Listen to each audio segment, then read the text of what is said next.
Democratic Representative Katie Porter has been accused of fostering a hostile work environment for some of her staff. She responded to that allegation on The View. Let's watch. About another allegation. There had been some reports that alleging that you created a toxic workplace for staff, and I want to give you a chance to respond. Yeah, look, I am incredibly proud of my staff. The book is actually dedicated to my staff and my volunteers, and I say this in the book and the dedication, and it's true. I may stand in front of them, but they are really the ones leading the way. For every viral moment you see, for every whiteboard that I get the words spelled correctly, and I know what I'm talking about, there's a ton of amazing people behind me and helping me, and I'm so grateful for them. You know, I think we see, and I saw this as a professor, certainly, female professors, particularly women of color, get much worse teaching evaluations. And even when all the professional evaluations are the same. And so we see this again and again. Lots of the so-called bad bosses are women and disproportionately people of color. I think it's really unfortunate because those are the very voices we need more of in our government. So I'm proud of my staff. I'm proud of the relationship we've built. I'm proud to have them as my team moving forward. She kind of changed her race there to associate herself with the cause of people who are wrongly maligned for being bad bosses. Laundering one's own bad behavior by changing women to women of color is a time-honored tradition among a certain kind of white liberal feminist, I gotta say. That is frustrating. I'm of two minds about this one. The Katie Porter accusations burbled up on a website called like a Hill staffer website. Right, and we covered them. White Staffers. We covered them here. We should actually give a little bit more background. We did interview the former staffer who had made some of these accusations. Specifically in her case, in this staffer's case, there was I was interested in it from a zero COVID perspective. Yeah, here's the tweets.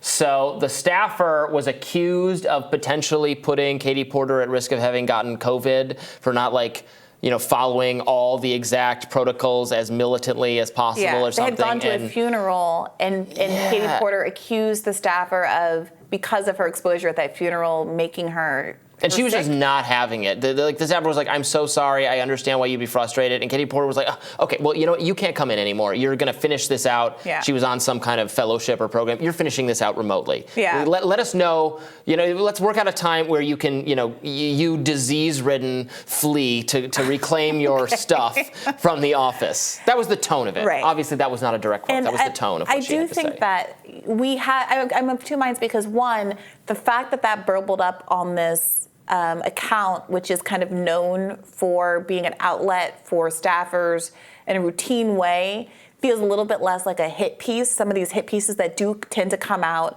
among disfavored candidates who are in hotly contested races, and which I will take with a grain of salt. So it feels a little more organic because it emerged out of that as opposed to an accusation that first appeared in the pages of the Washington Post or what have you. But I still do take Porter's point that it's not that I don't think that she, in all likelihood, has been terse, that has let go of that one staffer for reasons that I might not agree with, et cetera, et cetera. The question is whether or not those behaviors, which are unfortunately pretty widespread, are being weaponized specifically against certain candidates for ideological reasons that are separate and apart from anyone actually caring about how staffers are being treated. And that's a very difficult line to toe because no one wants to seem indifferent to principals who are treating their staff poorly, especially people like Katie Porter, whose politics indicate that she should be very invested in labor issues and the protection of working class people. However, are we living in a world where we can very predictably throw every usually left-leaning candidate under the bus because of an accusation like this and then get left with a more conservative candidate who was also a bad actor, but just isn't getting hit pieces done on them? So we saw this happen with... Well, what do you mean there are hit pieces? No media outlet is pulling its punches if there's evidence some staffer is upset. Maybe Democrats are more inclined to hire staffers who are... I think that's part of it, but I also think that the inconsistency between your values and how you're treating people is part of what's going on here, right? So take what happened in the New York mayoral race. Scott Stringer was the leading kind of left candidate. He wasn't any big lefty, but there was a kind of a left coalition that had decided that he was going to be the one. When he got these Me Too allegations from a former staffer, the left, because it is principally invested in issues like women's equality, dropped him like a hot potato. And it turns out the allegations were meh. It was framed as being a young intern. She was an intern back in the day, but she was like a 30-something staffer. Apparently they had a consensual relationship. She was disgruntled, I believe, doing some work for the Andrew Yang campaign. But I think left candidates are more vulnerable to those kind of smears because we don't want to be perceived as endorsing candidates who are predatory, et cetera. Whereas the conservative candidate, I mean, people stood behind Roy Moore with all those allegations of him picking up teenage girls in the parking lot. Well, not everyone, and he lost. He lost. A lot of people, the Republican establishment stood by him through all of that scandal. He got a lot of criticism on conservative news. That was my real recollection of it. My recollection is being consigned to defeat. And we saw this also with Shahid Buttar, who was one of the few people to ever really credibly challenge Nancy Pelosi in San Francisco, who, had staffer complaints. It was short of like anything Me Too, but it was the same kind of stuff. He treats people poorly. He has a short temper. He's aggressive. Marianne Williamson just got one of these articles written. And so I think the left is going through a process of trying to figure out how responsive it's going to be about these things. How do you ethically credit what victims are saying without ending up in a situation where ultimately the people who are left in the field are Nancy Pelosi? Well, and there's a difference between some of these accusations, too. I mean, there's like Me Too kinds of accusation. Then there's some of the things said about, like, I actually have the Katie Porter one specifically interested me because of the COVID angle, and I worry that people who had this, still lock down and be safe mentality about COVID would be governing us. But generally speaking, I like, remember the Klobuchar accusations? Yes. Maybe I'm alone. You probably disagree. I read that and I was like, who cares? Whomst amongst us hasn't been asked to dry shave their boss's legs under their desk? Hell. That was one of the accusations. The young people complain too much about having to do like the actual work of working for a demanding political person. I mean, sorry, you're not special. Do the job, etc. Look, I do. And the second time they get their feelings hurt a little bit, they wanna rush to the media and turn it into a thing. It's just this grievance-based outlook. Look, I think there is a little bit of that. I had definitely witnessed working with younger staffers and thinking, oh my goodness, don't go to a law firm if you think this is the problem.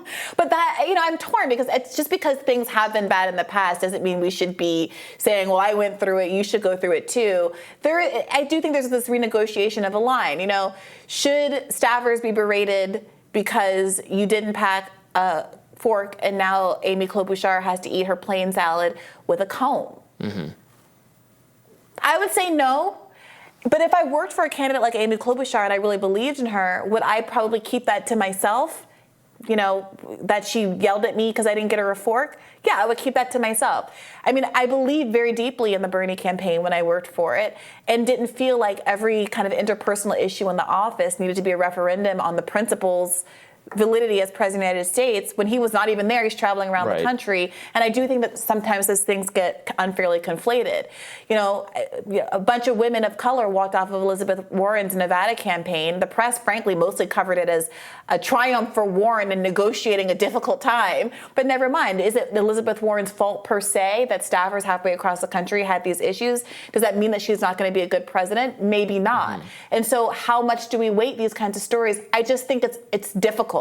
And you can't ignore the ways in which the outcomes don't necessarily match with having the effect of having the most, politically strong and ethical people actually in office. No, this is actually a problem I've noticed from watching or covering kind of progressive activist movements, that they've developed this culture of almost too much exposure to having an interaction you don't like internally to the movement and thinking it should be blown up to epic proportions, that it should be covered in the media. It shouldn't be something you just deal with privately or complain about privately. Yeah. Everyone complains about things in their workplace privately. That's like Alex how it goes. Morris was another one. The Massachusetts Well, case. again, that's I think that was an actual hit I think job. the weaponization of Me Too stuff is very, especially for a gay candidate who was so vulnerable to that, Yeah. and people already wanted to do this kind of grooming discourse. He was very vulnerable to that, and it's a shame. Yeah, that was insane. That was a huge, horrible misstep there. All right, let us know what you think about Katie Porter and other similar kinds of allegations in the comments, and we'll have more Rising for you right after this.